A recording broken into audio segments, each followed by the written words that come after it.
நீண்ட ஆயுள் தரும் மூன்றாம் பிறை தரிசனம். இன்று சந்திர தரிசனம். மூன்றாம் பிறை தரிசனம் முற்பிறவி பாவத்தை போக்கும் என்பார்கள்.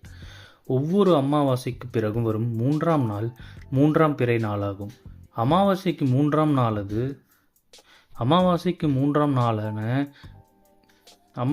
மூன்றாம் நாளான துவிதியை திதியில் தெரியும் நிலவு அழகாகவும் பிரகாசமாகவும் இருக்கும்.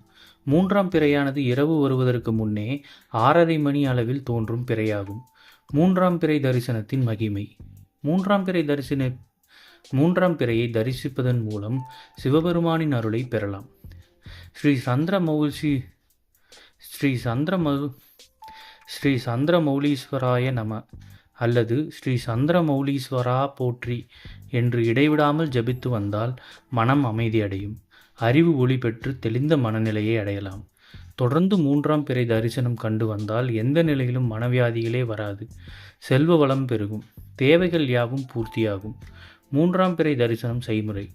சந்திரனை தரிசிக்கும் வேளையில் கையில் காசை வைத்து மூடிக்கொண்டு வலமாக 3 முறை சுற்றி மீண்டும் ஒரு முறை பிறையை தரிசித்து வணங்க பெண்களுக்கு மாங்கல்ய பலம் ஏற்படும். மூன்றாம் பிறை தரிசனத்தின் நன்மைகள். பெண்களுக்கு மாங்கல்ய பலம் ஏற்படும், ஞாபக சக்தி அதிகரிக்கும், மனக்குழப்பம் நீங்கும், கண் பார்வை தெளிவாகும், ஆயுள் கூடும். சிறப்பு தகவல். சந்திரனின் நட்சத்திரங்களுக்கான ரோகிணி. சந்திரனின் நட்சத்திரங்களான ரோகிணி, அஸ்தம், திருவோணத்தில் பிறந்தவர்கள் தங்களது வாழ்நாள் முழுவதும் இந்த மூன்றாம் பிறை தரிசனத்தை கண்டால் சந்திரனின் பரிபூரண அருளை பெறலாம். திருமணமானவர்கள் தம்பதி சமேதராக சந்திர தரிசனம் செய்யலாம். திருமணம் ஆகாதவர்கள் பெற்றோருடன் சேர்ந்து மூன்றாம் பிறையை தரிசிக்கலாம். இதனால் குடும்ப ஒற்றுமை பெருகும்.